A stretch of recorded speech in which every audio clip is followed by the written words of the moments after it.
It's showtime.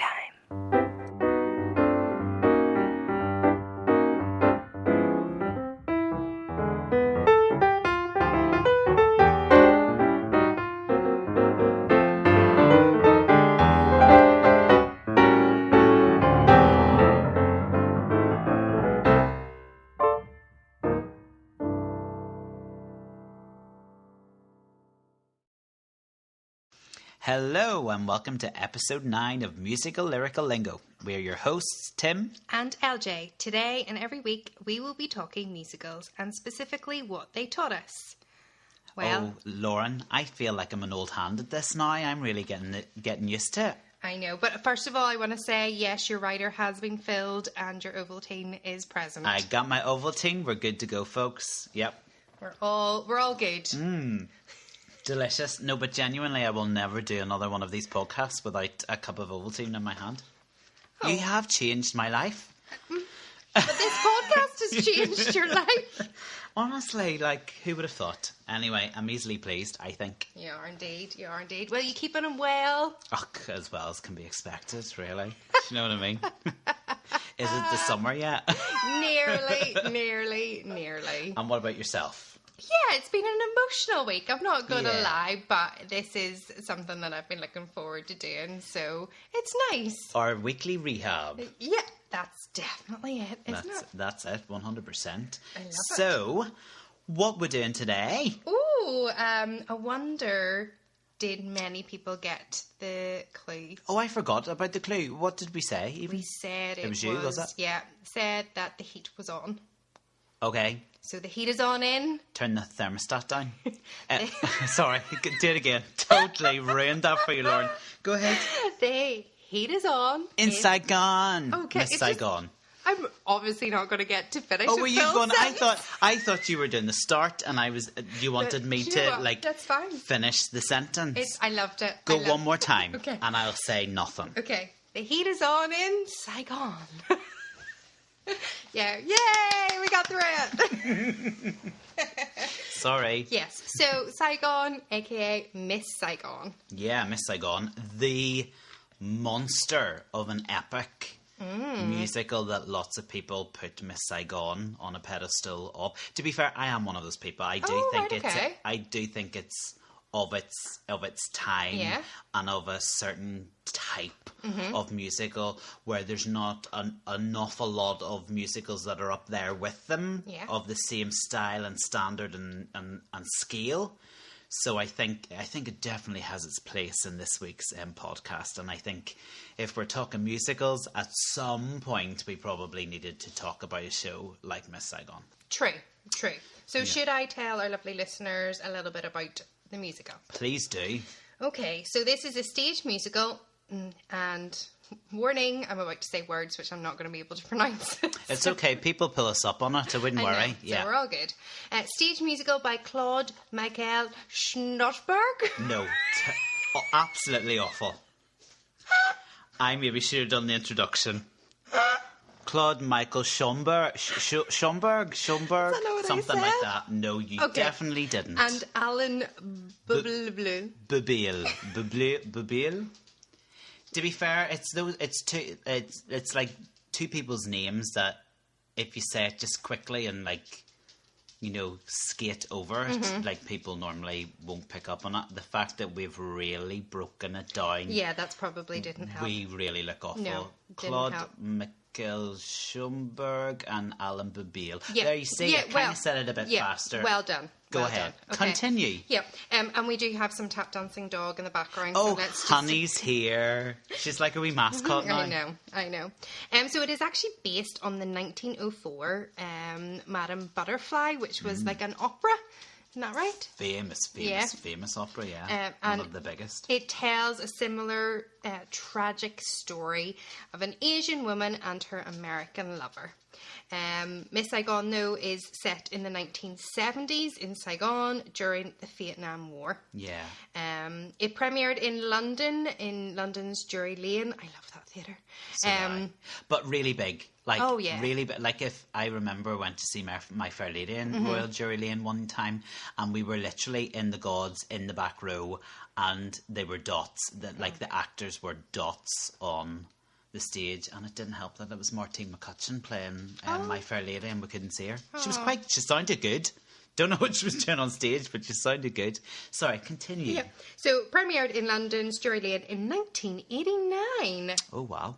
Closed after 10 years. Yeah, that's it. It's one of those musicals that ran for a very long time. Yeah, and opened in Broadway in 1991, and I'm pretty sure it's still running.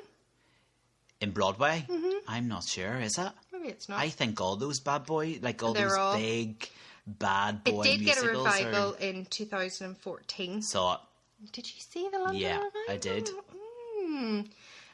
But that's it. Which I was really shocked about. I think there was a Broadway revival, but it hasn't been done apart from 1999. Yeah. It closed, and then it revived in 2014. Yeah. They left it alone for a long time, didn't they? I suppose they, I don't really want to say their names again. Schomburg and Babel. There we go. They have other other big musicals. They also wrote Les Mis. Exactly. This is their second success. So, they've got Les Mis that has continued to run. Controversial, but I would pip Miss Saigon over Les Mis any day. Like, I actually think Miss Saigon's, in my opinion, they're I prefer Miss Saigon to Les Mis. Like the story, the music. Everything about it. Everything. Oh. Yeah, everything. But I suppose, is it a case of that, or I think it's probably also a really expensive show to put on. Yeah, that's an interesting question to pose right at the beginning of the episode as well, Lauren. Why I suppose after a run of 10 years? Yeah, 10 originally, years. I suppose do rest it for a while. Yeah. The revival in 2014, isn't that right? 2014. Was to coincide with an anniversary as well, wasn't it? Oh, yes. I can't remember. Right. Was it? It wasn't. I'm going to make a fool of myself. 25th anniversary, I think. Maz, not my strong point. I don't know, but it was to coincide with an anniversary because I remember they also did a recording of that revival. And they recorded the night where they celebrated the anniversary, and they invited a lot of the original cast back, and they did performances of certain songs at the end and all the rest. You can get it on DVD, folks. Oh. You can, yeah. Oh, very Have you not seen that? No. That revival one? I don't think so. Oh, you should watch it. I would be interested to see what you think. Yeah, no, I haven't seen it. I've only ever seen little snippets of people doing songs. I've never. Okay, so you've never seen the full full production? production. Oh, okay, no. Interesting. Well, then this will be a really interesting podcast then, because I have seen it. Okay. So it'll be interesting to see if our opinions are the differ same?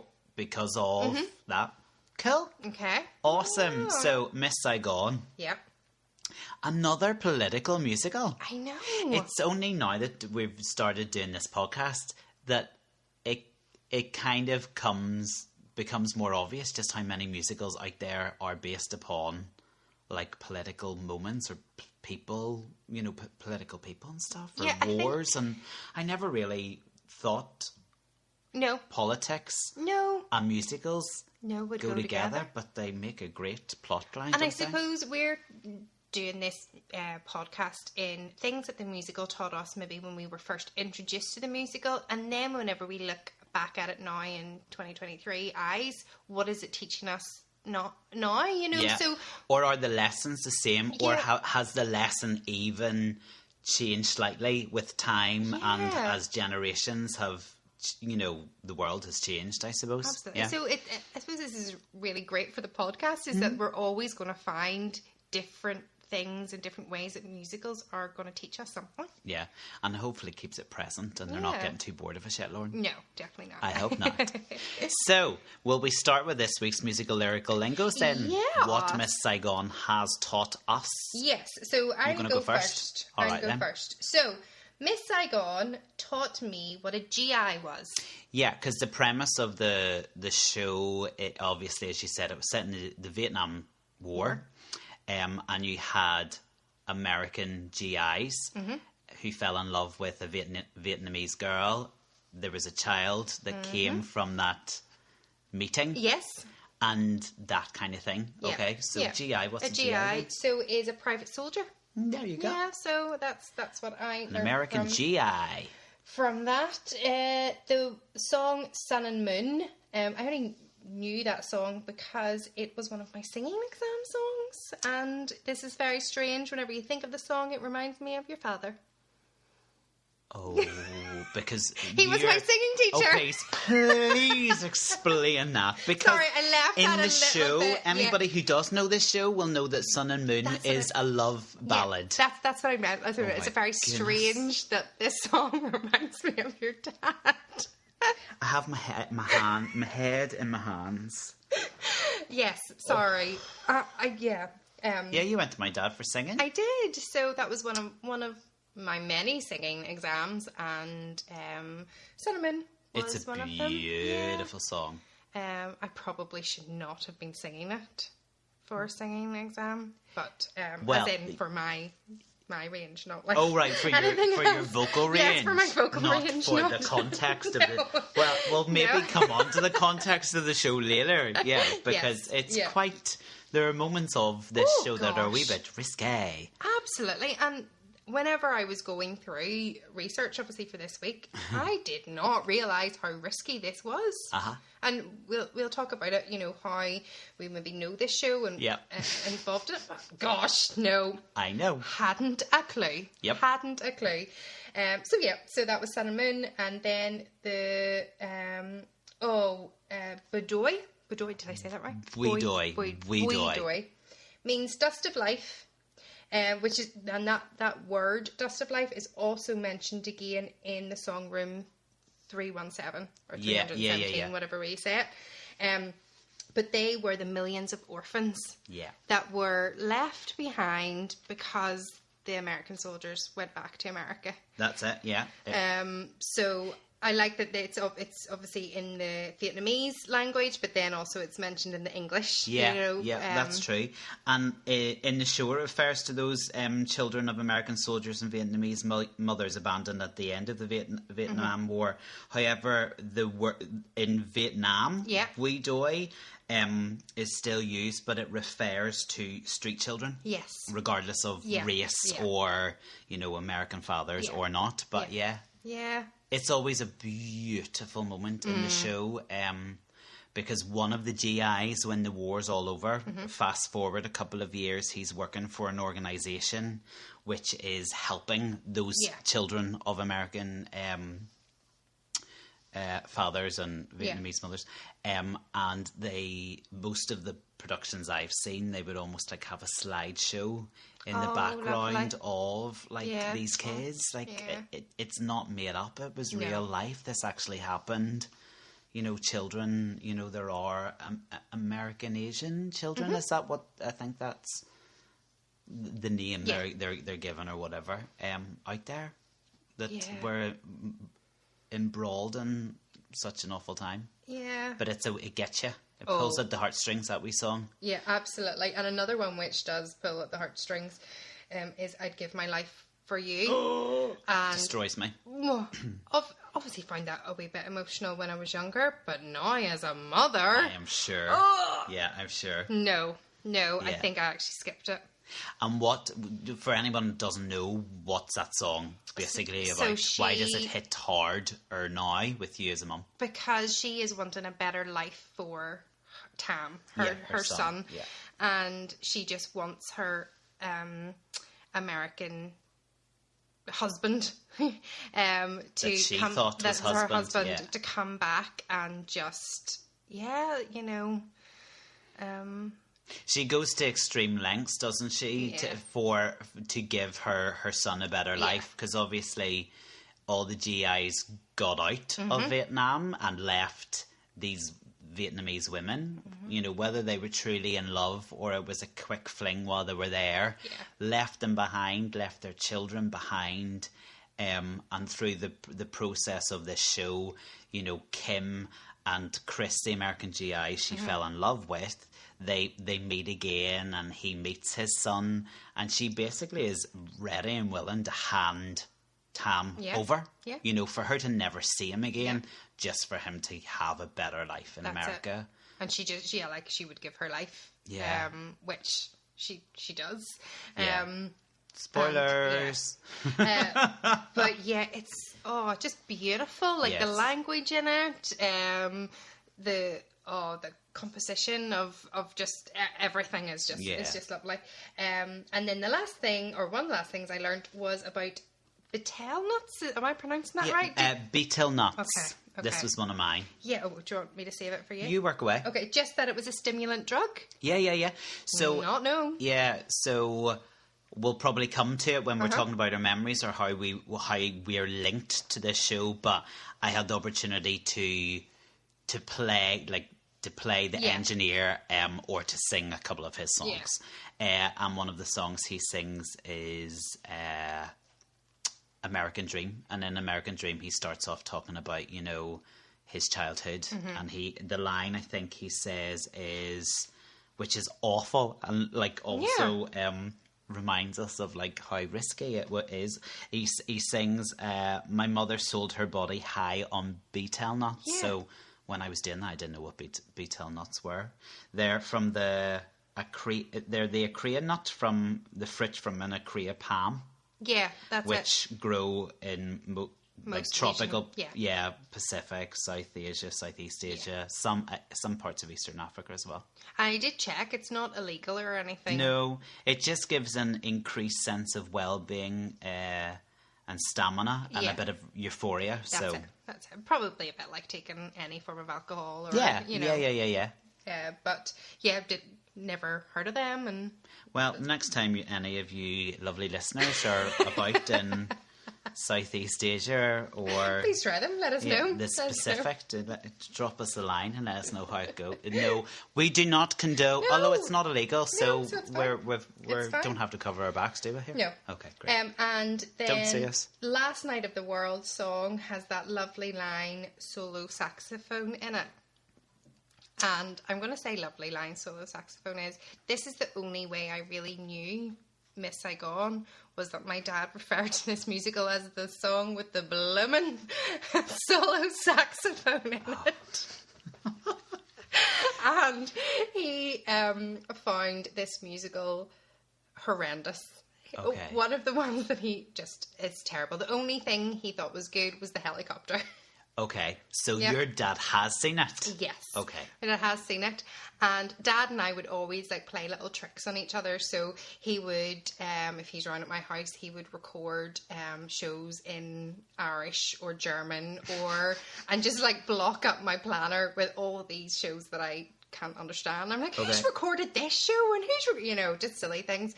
And sometimes I would borrow his car, and I've been driving, and I would sometimes try and leave solo saxophone. Well, it's not called Last Night of the World. I leave that song on in his car, so that whenever he gets in, he's like, that blooming song. Another love ballad in the show. Yeah, which is all about. Then you've got this like really sexy like solo saxophone show-offy bit, like instrumental in the middle of it. To be fair, the saxophone sounds amazing. But didn't sound too bad there. I know, thanks. Yeah, you made a good saxophone. There's no ends to my talents, Lauren. What can I say? So I know ba and a saxophone. Oh gosh. It's all good. That is all my musical lyrical lingos. They're your musical lyrical lingos. What about you? Brilliant. Well, to be honest, I'm not a history buff. People have probably realised this from previous episodes where we've been talking about musicals that have a political or historical context. I'm not a history fan. I didn't enjoy it in school. Geography was always my thing. So when I got the opportunity to choose between history and geography, I sacked it off. Too many dates in history. I loved history, but then failed it. Yeah, you see, we were very... You didn't like geography, did you? Hated it. Yeah. That's where in school we did go separate paths at times, wasn't it? Like things like that. So when I first came to this, which was relatively young, like... what a world we've lived that we were introduced to so many musicals at such a young age. Now, probably early teens, like we're not talking. Thank goodness we're not talking. 19. Okay, so, but I didn't really, because I didn't do history in school after I didn't have to. I didn't really know very much about the Vietnam War, so I learnt an awful lot about that.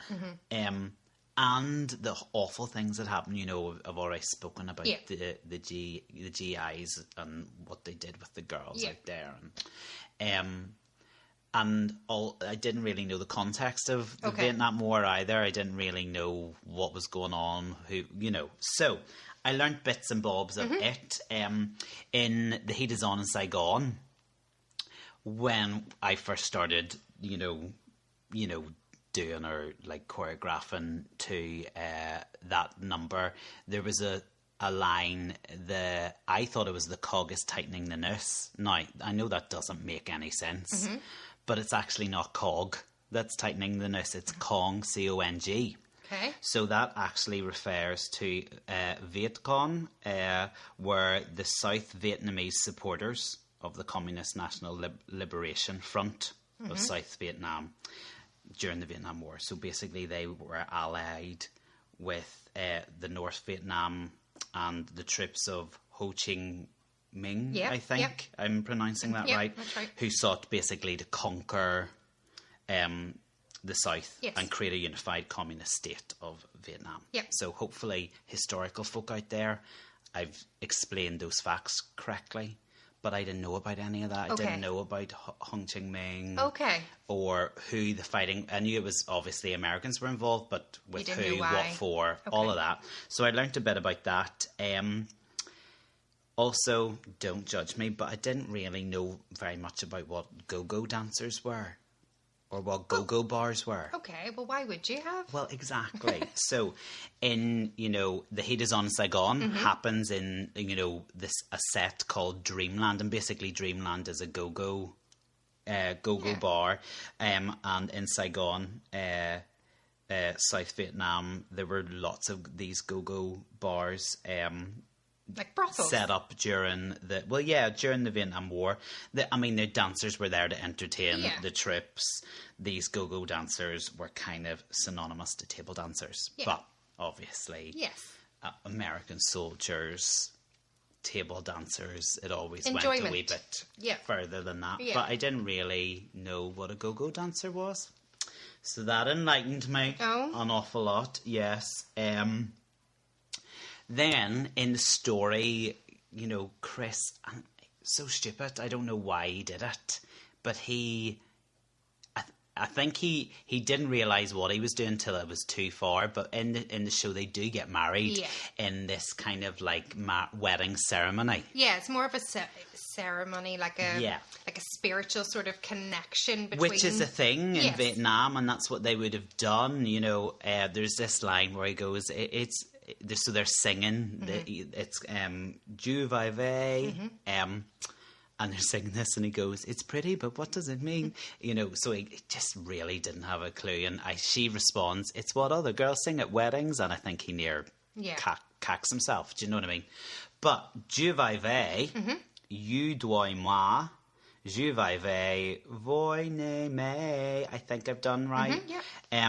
Actually doesn't mean anything in Vietnamese. No way. Yeah, because apparently, through research, apparently the composers only wrote the lyrics phonetically based on conversations with various Vietnamese people. Oh. Okay? But the closest sounding Vietnamese meaning to what they wrote is... So this is a rough translation, but I think from what I gather, those actual words don't mean actual things, but the closest translation to "Je voi vai" was wishing your happiness, Love forever, wishing your happiness on a new day. Oh, which is really cute. That is cute. Yeah, and it's a beautiful wee scene. Yeah, and I think that scene reflects Chris as a person, because Chris isn't a bad guy. No. And I think that he wasn't maybe one of these GI soldiers, or this is how certainly I accept the portrayal, is that he isn't one of these GI soldiers that was there just to use and abuse type thing. And I think he wanted it to almost feel like he was doing the right thing, that there was some sort of meaning. But I don't think he intended to marry her. But I don't think he was. I don't think he wanted her to feel devalued. And I also don't think he regretted when he did. Yes, you know, because I think you're right. He wasn't like some of the other GIs that were only out for one thing, and we all know what that is. Like, he genuinely had a connection with Kim. You know, he probably did. There was an element of love, or more than just the lust, I suppose. Yeah. And he did try. The show very clearly does show him trying to get her out when the Americans were pulled out. Yes. He did try, but in vain. You know, she didn't get out in time, or, you know, his plan didn't work. I mentioned earlier about American Dream, which was the engineer. He was kind of like the pimp. Yeah. He was the owner of Dreamland. He manipulated and used these girls for his own financial gain, or a passport, or a way of getting out of Vietnam. So I learned, you know, about the beetle nuts in it. He sings about it all changed with Diem Bien Phu. He says the frogs went home, who came, guess who? And when I first looked at was going to do that song, I hadn't a flipping clue what any of that meant. Okay. Do you know what it means? Well, is it a reference to frogs is slang for French people? Yeah, so you're clever. You see, there's your history coming in. So I didn't realise that before the Vietnam War, there was a whole thing with Vietnam and the French. Yes. And they kind of got the French out during the battle at Dien Bien Phu. Yes. So they got rid of the frogs, they got rid of the French, and then the next thing, the Americans arrived. That's what it means by who came next, guessed who. Yeah. And he sings, "Are you surprised we went insane with dollars pouring down like rain?" So I didn't understand any of that context or reference until... Yeah. So, it was great. It was like one big history lesson for me. Love it. Love the learning. And I learnt it better than I would have if I was sitting in a history class, to be honest, in school. Yeah. And the only other thing was he sings Schlitz down the drain. Yeah. Pop the champagne. In American Dream, he's talking, it's basically his dream of what life is going to be like if he gets to America and how he's going to live it. Do you know what Schlitz is? No. SCHLITZ. No, I don't. So it was a beer. Joseph Schlitz Brewing Company. So he's saying... chuck the beer down the drain, it's not good enough for me, I'm going to pop the champagne. Oh. Yeah. So there you go. Yeah, it's an interesting song, that, because you don't like the engineer. You can see that he's sleazy, you know. You certainly wouldn't ever want to be in a situation where he was controlling your livelihood or anything like that. But it sort of humanizes him in a way, the fact that he has this dream. Like, everybody has a dream, and I suppose an American dream is quite a common one for most people, and especially at a time where things were hard. Well, that's the thing. I think probably anybody who finds himself in a war zone, or a country being affected by war, there's an element of desperateness to it, do you know? And I think, you know, Kim desperately didn't want her son to, you know, grow up in Vietnam without his father. She desperately loved Chris, you know, so she would have done anything to get out of Vietnam. Or when she realised it wasn't going to happen for her, she would have done anything for her son to get him out. Same with the engineer. Like, you know, he was living the life he was living as a means to an end. Maybe, he was manipulating and using people for sure. He's not as you say, he's not a nice character. But at the end of the day, he was making do with what he could. Yeah. He just maybe did it in a slyer way than other people. But you know, if you're in that situation, some people will just do that, won't That's they? it. That's it. And everyone deserves to dream, you know. Everybody does. That's lovely. You never got to America though. No. Which is good. That's, you don't want... You know, you didn't want that. You didn't want that, no. But yeah. No. So, that's our musical lyrical lingos. Yeah. Learned a lot. It's a good variation there of the musical. Yeah. So, what are your connections? Okay, so, well, when I was thinking about my connections, the first thing I do that comes to mind, I've got a few, and they're all a wee bit different, actually. So the first thing I remembered was it was probably the first musical I remember watching where it had a real effect on me. Oh, okay. Yeah. So I remember as a family we went down to Dublin to the Point Theatre. I think it's the O2 Arena now or something.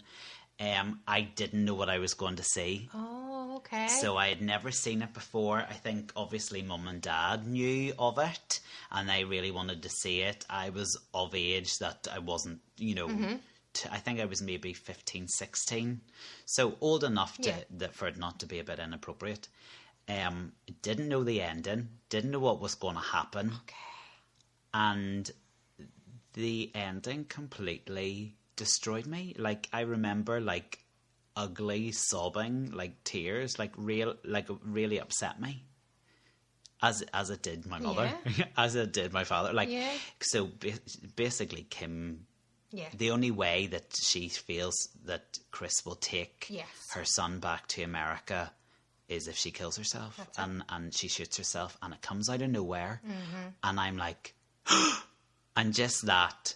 But, and actually, it's quite interesting. I'm only thinking now that we're recording. You know the way, like, episodes ago I talked about that, like, bang, like, you know, gunshots going off in the theatre.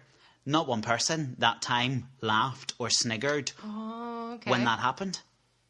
Because it was so shocking. And I think that's why I like the show, in that you go with the characters. Like, you're so invested in the likes of Kim. Yeah. That it's just a travesty that it ends the way it ends, and cleverly written in that you don't expect. And I think that's it. There's no build-up. There's no policeman, you know, with like the guns out. There's nobody going, are they about to die? She went behind a curtain, and it was almost like she was getting stuff of Tam's, and then the next thing you just hear the bang, and she falls through this, like, you know, loose curtain, and I'm like, what? So I really remember it having, like, and I remember coming home from Dublin, because we drove home that night, I think, and didn't talk. Like, it was just like, that was really sad. Like, didn't want that to happen to Kim. Yeah, so that's the first time I remember real strong emotion from watching a piece of musical theatre. Love it. Yeah. Love it. Yeah, because when you suggested Miss Saigon, I was like, yes! Because I suppose there are certain musicals that are really special or hold really vivid memories, and that one does for that reason.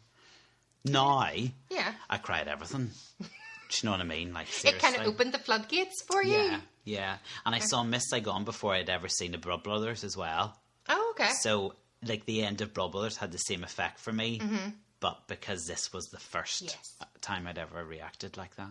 Do you have any before I take over and give you some more? No, so I do know that my parents went to London and they seen it. So I know that they had seen it. My sister was in a production of Madame Butterfly. Oh, was she? Yeah, whenever it came to the Opera House. Okay. She, I think, played, like, the child. Okay. I'm pretty sure. That would make sense. Yeah. And at the time, I think Caitlin had that short hair where she did look like a boy. Yeah. So that's how I knew sort of the story. Yeah. Mum was really into musicals and obviously had a lot of CDs. So again, I just know the music like on repeat type of thing. Apart from Sun and Moon, like I think it was like select songs that, and then obviously from the singing exam and then just doing it. We're doing a few wee snippet songs in stage. Well, that's it. Yeah. So one year we did do. And, like, literally, when we say selection, it was the roughest put-together selection of songs because, for obvious reasons, we couldn't do the full show.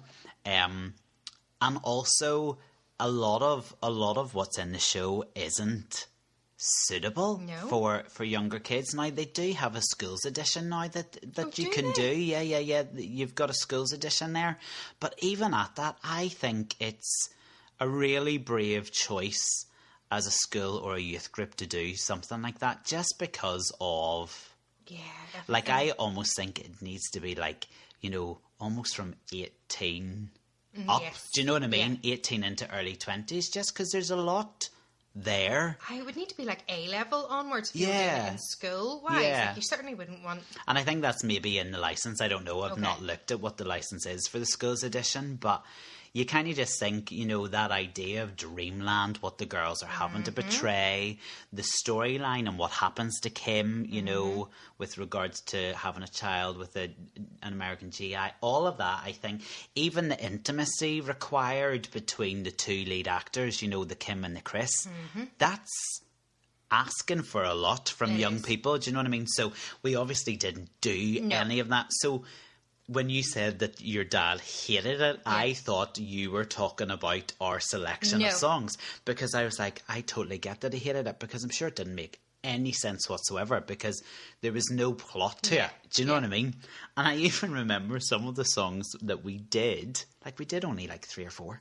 Yeah, because I think we opened with The Heat Is On in Saigon. Which was hilarious, because...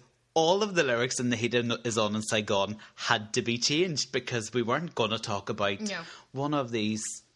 Yeah. Here will, you know, you could, one of these slits here, is that what they call it? Or sluts here? And I was like, you can't say that. You can't do that. So we literally did that because I think it was a good, lively opening number. It was an up-tempo number, and we just made it as like a dance routine type thing. That's right. We did that. We did... we did do American Dream, because that's when I got to play the engineer. Not the end, but that was like the last sort of where there was a lot of people on. We obviously did Chris's song. Why God, Why? Yeah.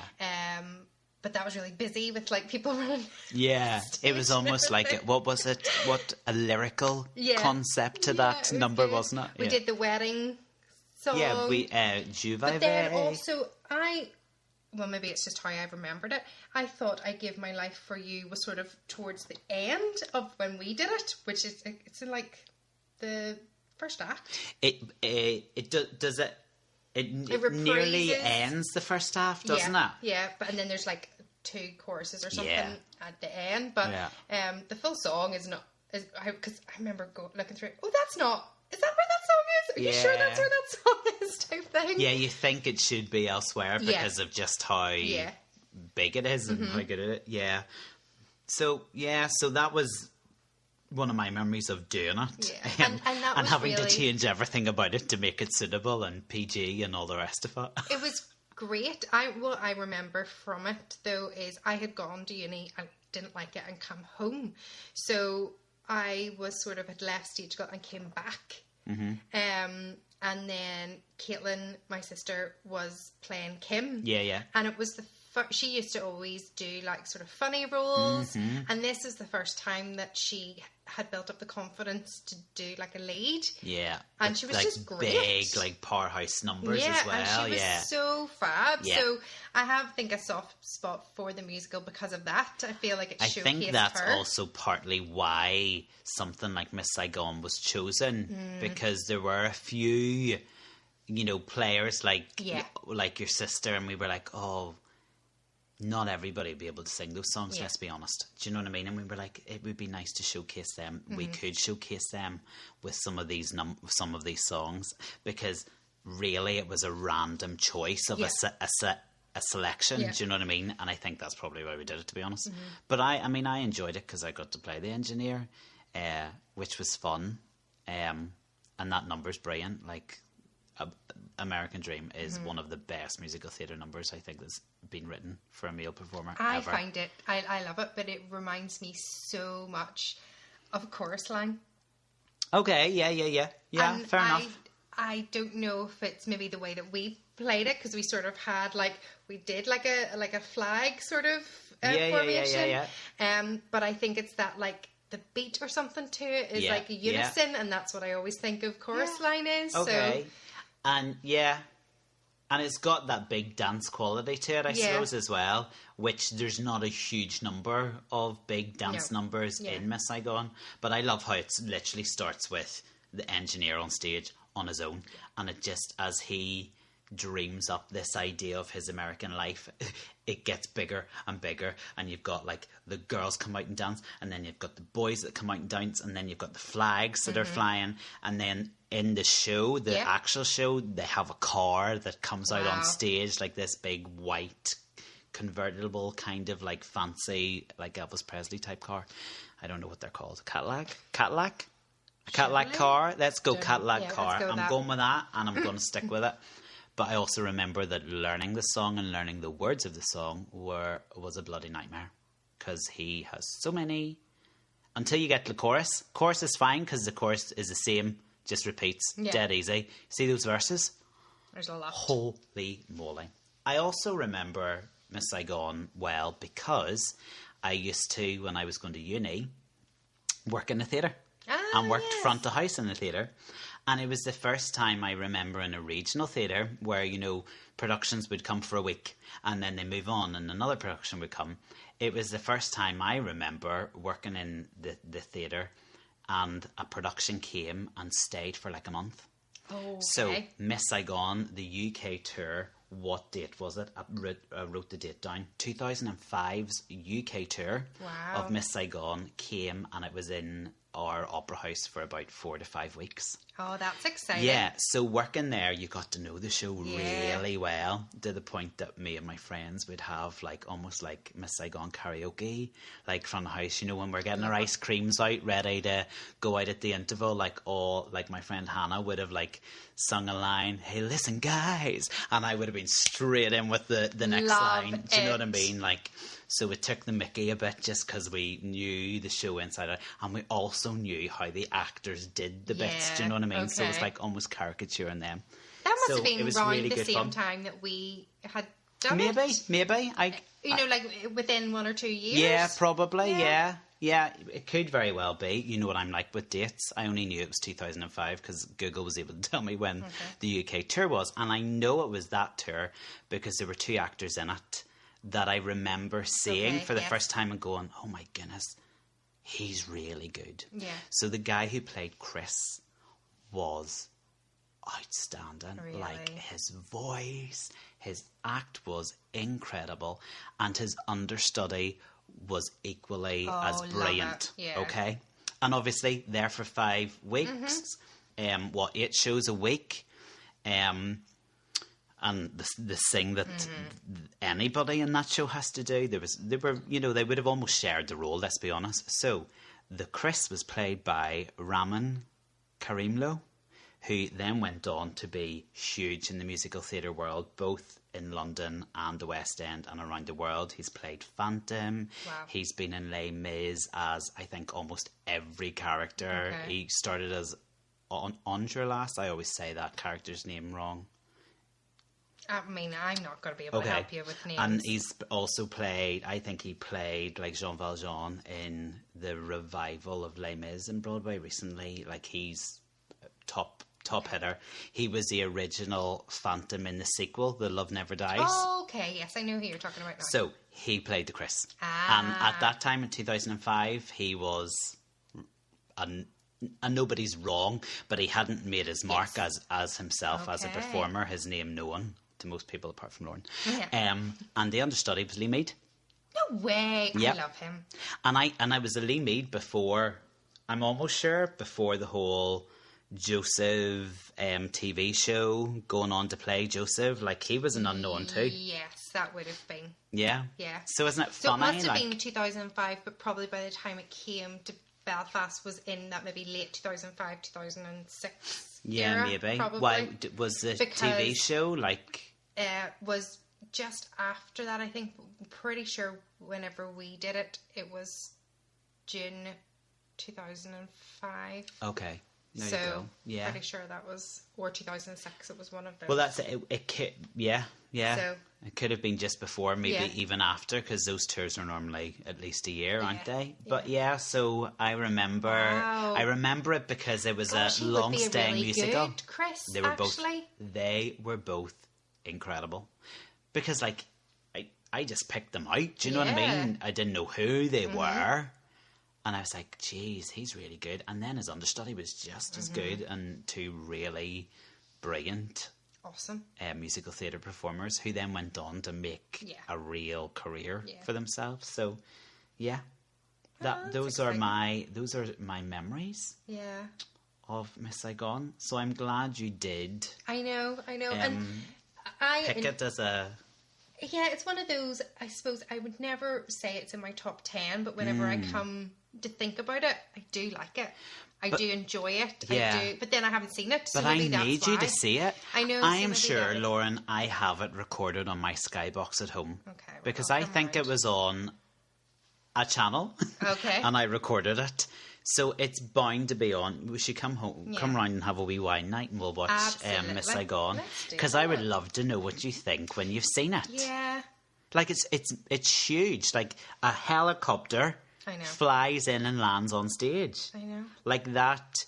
It's I can't remember what name they give to it, but it's basically the GIs getting out Yeah. of Vietnam. The extraction, is that Yeah, what they call yeah, it? that's right. And you see the helicopter flying in behind the gates, and you see the GIs getting Mm-hmm. into the army helicopter, and then the helicopter lifting up and Wow. taking off. Like for a Yeah. musical Yeah. to have been able to set a scene like that Yeah.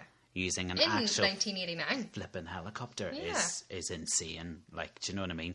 Which is maybe why after the 10-year run, Yes. they rested it for a while, because I wouldn't think that's cheap to do. No, probably well. But yeah, no, so I think, yeah, okay, I need to do that. I do listen to it. I do like it. So maybe it might creep into my top 10. Might. Well, we'll watch it and see. Yeah. We'll have to do that soon so that we can feed back to the listeners as like to... it. I hated it! I love He it. made me sit through all 3 hours. It is a bit long. Yes, that's the only thing that could shave it down a little bit. No ballet scene they can get rid of. Thank goodness, no. No, okay. There's Okay, nothing in it. I think is random. I think Okay. to be honest, most things are there for a reason Yeah. to enhance the plot. Yeah. No, I do have some good memories. I did enjoy being part of it. Funny stories of running across the stage and people's wigs going off, you know. Oh, yeah. Obviously, we have to shout out to the best curtain puller during Miss Saigon. We've been very fortunate with the curtain pullers we've Haven't had we? in the past. Oh, Yeah, absolutely. Yeah. So I have think- not seen anybody get that curtain open faster. Oh, God. What did he call himself? What was- Level 4. Level 4 That's curtain actually, pulling. I think, Yeah. the level that the lovely Alex gave him. There's nothing worse, to be fair, in all seriousness, there's nothing worse than a lazy curtain. Well, true. Do you know, like, Yeah. make your mind up. Are we opening the curtain or are we closing the curtain? Let's not take 4 hours to do it. Thank you. We're here to see a show, not a curtain. Unless there's been a few productions I've been in recently, in the past, like, 10 years, where I've been really fortunate to work with some, like, outstanding, like, stage managers, right? And how they time a curtain, which isn't a pulley job, is like an electric, is like... Okay. How they time a curtain coming down so that it literally bounces off the floor on the last note of the music. Like, that is art. Yeah. Like, fair dues to all those stage managers out there that can do that. Bounce the curtain on the last note of the orchestra. It's impressive when it happens. It is. Like, it does make me all warm and cozy inside Yeah. because I'm really sad. Well, no, you just like what you like, and Perfection. yeah, that's good. That's good. Yes. That was good fun. I enjoyed It's that. funny, the revival that I saw, they changed the lyrics Do what? to loads of songs. So they did a Us and changed the lyrics. For what reason, I have no idea. Because Maybe- I preferred the original lyrics, But you know what? There was maybe... Because I think I was looking at original lyrics. Yeah. And there's a lot of language that you probably shouldn't say. Okay, yes, so I would understand if it was words or terminology that maybe now Yeah. in a modern... But those weren't the lyrics that Oh. seemed to be changed. No, I know, because that was the thing. I was like, but that but that line that could be offensive now is still in, and they've just randomly changed other lines. It was really interesting because after having watched it for the very first time, I then became not obsessed, but I know the soundtrack inside out. I also was able to sing Miss Saigon karaoke with my fellow colleagues for 5 weeks. Yeah. So I knew it well. You're a professional. So you're almost like, do you ever get that when you go to a show that you know really well? You're almost like mouthing the words along to the performers. Quietly. Oh, do you notice how I said mouthing the words along? I just like to reiterate to people out there, we don't sing along. You're not getting paid. Yeah. Leave it to the professionals, folks. No, but like you're kind of going, oh yeah, I know the lyrics really well. And then the lyrics that they sang in the revival were different. I went, what are you doing to me? Like it really knocked me off kilter, yeah. Oh. I know. Well, that's good to kind of... Interesting though, I would love to know the reason, but I couldn't find any reason for it, which I just thought was a bit bizarre. Yeah. Obviously, Cameron McIntosh is one of his big ones, isn't it? So he's got his hands all over it. You probably find there maybe is something, or maybe, I don't know. I don't know. Who knows? Who are we to question it as well? But it'll come back at some point. Like, I don't think we've seen the last of a Miss Saigon. Oh, okay. I don't think so. No, I don't think so. Well, when was that? 2014? Yeah. I mean, it's not going to be next year. No. But, okay. I honestly don't think big hitters like the likes of Miss Saigon are going to be away forever. Do you know what I mean? Yeah. It's a bit like, all these other it's shocking that Phantom, everyone is shocked that Phantom has been taken off Broadway after how many hundreds of years it's been on. And I'm like, it's gonna be back there. Are you telling me that is the last time you'll ever see Phantom in Broadway? No, of course not. It makes too much money. Interesting. It's just me. Who am I? But yeah, no, I kind of do think. Well, I hope so, because I'd love to see it again. Although the person I went to see the revival with was really bored. I was like, what? Oh. So I think sometimes whenever a musical is very long, it maybe sometimes gets a bit uncomfortable at a stage. Yeah. So I can get the boring. I definitely felt that during some musicals, but. Well, let's see if you're bored with a glass of wine round at mine watching... Never bored with a glass of wine. No, that is very true. We might be singing along because we're allowed to do that when we're in our own home. That's right, just not in the theatre. Theatre etiquette, folks. I feel like we are lecturing our listeners now. No, we're just reminding them that people are professionals and let them do their job. Indeed. Here, have you got any standing ovations for Miss Saigon? Just Kim. I think, that character, whoever plays her, the role is heartbreaking. So, do you know who the original Kim was? I do, but I've forgotten her name. Leah Salonga. That's it. Who is... wonderful. Yeah, like, insane. Have you ever seen Leah Salonga's audition? No. For Miss Saigon? No. So... go onto YouTube tonight and watch it, because it's unbelievable. And she was so young, like I think she was 16 or something when she played it, and she's just like a little girl singing for Schomburg and Boublil. You see, as the podcast has gone on, I've got better at those pronunciations. It's one of the most heart-endearing, like, wow moments. Because even at that young age, her talent shone through. And then she's just an insanely talented singer and actress. Like, yeah, she is wonderful. Unbelievable. So she's my standing ovation, along with the song she sings. Like, all of Kim's songs are insane. Mm-hmm. And I love the bits. There's certain moments in the show, like... there's a bit where This Money's Yours. So basically, after Chris and Kim's first night together, Chris basically goes to pay her because he's like, this is the done thing. This is what mates have told me you're supposed to do. And it obviously meant more to her. And she loses it with him, and she's like, do you want me to tell you a tale of a Vietnam girl, how my village was burned, how I'm promised him man I don't love? But she's basically goldering it in like a high register in his face, and I'm like, wow, like wowzer. And the same for when she Please, I think it's called, when she in the second half goes to the hotel room that Chris is staying in with his new wife. Yeah, Ellen. And he's out, and that's the first time she realizes, oh no, like Chris is married to an American woman. Like, what does that mean for me? And she's begging her to take Tam, her son, and she, like, again, Golders, like, it's just like dropping moments of how is somebody able to sing. And she's so tiny. Tiny in stature, massive voice, singing really high and guldering it out of her pipes.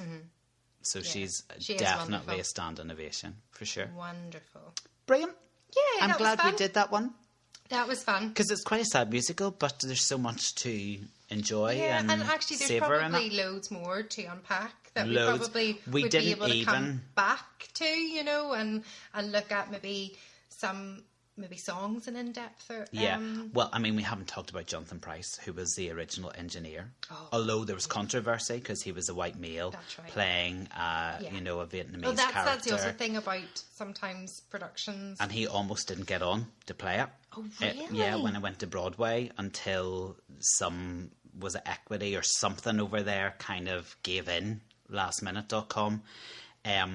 So there's a big discussion you could have on that, but he was very good in it, and it was nice to see, I suppose, when the revival came back, that it was, you know, a Filipino actor, I think, John Briones, maybe, and he was unbelievable.